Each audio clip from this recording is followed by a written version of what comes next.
মেয়েটির শরীরে পচন ধরেছে, বার্ন ইউনিটে দুর্গন্ধ ছড়িয়ে গেছে, এমনকি সার্জিক্যালের অর্ধেকটা ওয়ার্ডও দুর্গন্ধে ভর্তি হয়ে গেছে। কেউ যেতে পারছে না মেয়েটির কাছে। ডাক্তার ও নার্সেরা মুখ বেঁধে যাচ্ছে। আজ 3 দিন হলো মেয়েটির জ্ঞান নেই। তার একমাত্র 5 বছরের মেয়ে পুলিশকে জানিয়ে দিয়েছে। তার বাবা, ঠাকুমা আর পিসি কিভাবে তার মাকে পুড়িয়ে ড্যাশ করার চেষ্টা করেছে। পুলিশ মেয়েটির শাশুড়ি আর ননদকে গ্রেপ্তার করেছে। স্বামী পলাতক।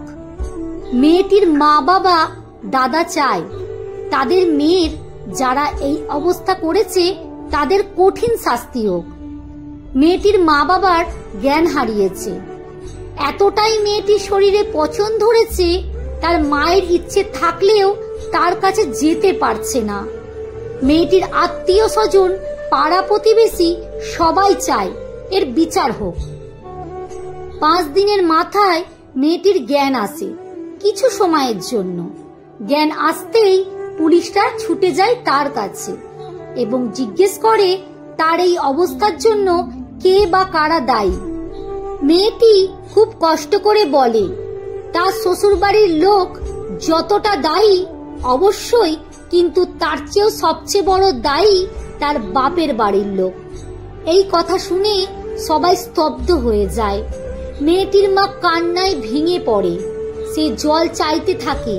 1 চামচ জল খেয়ে সে একেবারে পৃথিবী ছেড়ে চলে যায়। মেয়েটির বাপের বাড়ির লোক বুঝে উঠতে পারল না কেন তাদেরকে দোষী বলল। কোনো প্রমাণ না পাওয়ায় তার বাপের বাড়ির কাউকেই গ্রেপ্তার করতে পারেনি পুলিশ। মেয়েটির আজ 3 দিনের শ্রাদ্ধ। আত্মীয় স্বজনরা সবাই এসে শোক প্রকাশ করছেন। সন্ধে গড়িয়ে এলো। বাড়ি পুরোপুরি ফাঁকা। তার বাবা, মা আর দাদা মেয়েটির ফটোর সামনে বসে আছে। হঠাৎ পুরো বাড়ি ধোয়া ভর্তি হয়ে গেল। তার মা দেখলো কেউ যেন এগিয়ে এসে বলল, মা কাঁদছো কেন? সবাই তাকিয়ে দেখলো তাদের মেয়ে। তার মা 2 হাত বাড়িয়ে বলল, আয় মা, আমার বুকে আয়। মেয়েটি বলল, তোমরা সবাই কাঁদছো কেন? তোমাদের তো খুশি হওয়া দরকার। তোমরা তো এটাই চেয়েছিলে। মনে আছে বাবা, যখন প্রথম আমার শ্বশুর বাড়িতে অশান্তি হয় তখন তুমি কি করেছিলে? তাদেরকে কিছু না বলে আমার দোষ দিয়ে এসেছিলে আর আমায় চুপি চুপি বলেছিলে মেয়েদের শ্বশুর বাড়িতে সব মানিয়ে নিতে হয়। মনে আছে সেই দিনগুলো তোমাদের, যখন আমাকে রাস্তায় মেরে আমার মেয়েকে আর আমার কাছ থেকে কেড়ে নিয়ে আমাকে তাড়িয়ে দিয়েছিল? তোমরা কি করেছিলে? আমাকে নিয়ে গিয়ে সুস্থ করে তাদের হাতে পায়ে ধরে তাদের কাছে পাঠিয়ে দিয়েছিলে। হ্যাঁ, তোমরা আমাকে অভাব বুঝতে দাওনি। জিনিসের ওপর জিনিস, গয়না, টাকা সব কিছুই দিতে। বাবা, তোমার মনে পড়ে আমি যখন বলেছিলাম আমি এই অত্যাচার সহ্য করতে পারছি না? তুমি বলেছিলে আমি পুলিশ কেস ও করতে পারবো না, উকিলও করতে পারবো না, শ্বশুর বাড়িতে যা করার আছে কর। আজ আমার মৃত্যুতে তুমি খুশি তো বাবা? মা, তোমার মনে আছে যখন আমি বলেছিলাম তোমাদের জামাই পরকীয়া করছে?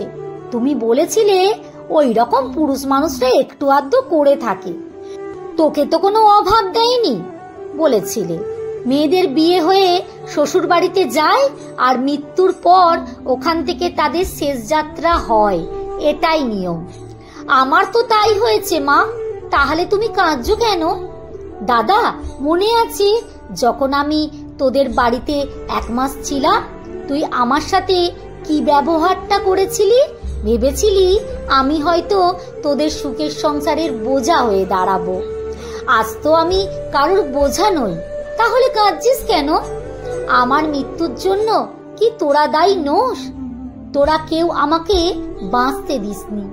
বারবার যখন তোদের কাছে ছুটে গেছি তোরা আমাকে মৃত্যুর দিকে ঠেলে দিয়েছিস। বাবা বলেছিল আমি যদি তোদের কাছে থাকি তোদের সম্মান নষ্ট হবে। বাবা, তোমার সম্মান নষ্ট হয়নি। আমি আর কোনোদিনও তোমাদের বাড়ি যাব না। আসলে তোমরা থাকো সমাজ নিয়ে, সমাজ কি বলবে? পারবে তোমাদের সমাজ আমাকে তোমাদের কাছে ফিরিয়ে দিতে? আমি সমাজকে বলছি, বেঁচে থাকতে মেয়েদের পাশে এসে দাঁড়াও না, মরে গেলে বলবে বেচারা খুব ভালো মেয়ে ছিল, অনেক চেষ্টা করেছিল ঘর করার কিন্তু পারলো না। তোমরা সবাই আমার মৃত্যুর বিচার চাইছো। বলতে পারো আসল দোষী কারা? প্রথম দোষ তো মেয়ের বাপের বাড়ির। তারাও তো বেঁচে থাকতে তাদের মেয়েকে মেরে ফেলে। শেষ কাজটা না হয় শ্বশুর বাড়ির লোকই করে। আমি জানতে চাইছি বিচার কাদের হওয়া উচিত? এই কথা বলতে বলতে মেয়েটি ধোঁয়ায় মিশিয়ে গেল। তার বাবা মা বুঝতে পারলো নিজেদের ভুল, কিন্তু তখন আর কিছু করার ছিল না। বিচার চাই। কলমে তনুশ্রী পাল, পাঠে অঞ্জু বিশ্বাস। ভিডিওটি যদি একটু ভালো লেগে থাকে তাহলে একটা কমেন্ট, লাইক করতে একদমই ভুলবেন না।